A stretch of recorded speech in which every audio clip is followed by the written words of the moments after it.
Inyule nyalinda Nekachilu wachali chengwi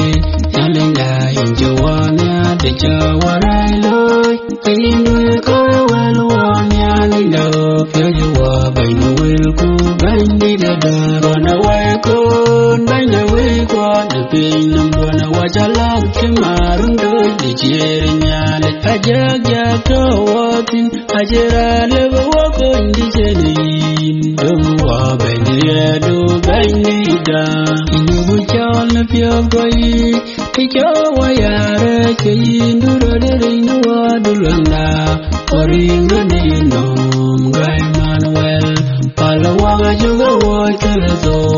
Kubaru wapin Wayamisku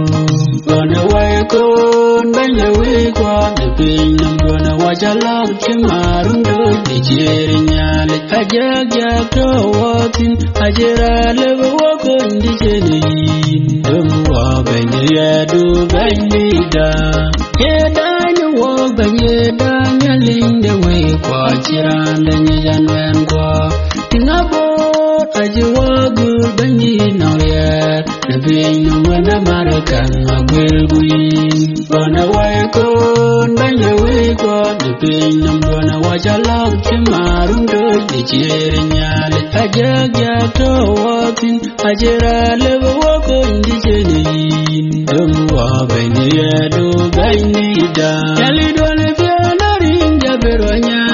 Inuwadui Wajangi berir kawangalang apanya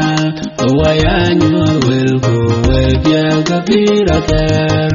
Bana waikon banya wikwa Napinam bana wajalak Chimarundo Dichiri nyale Ajak tawatin Ajira leba wako Indichenin Dumwa baini yadu baini da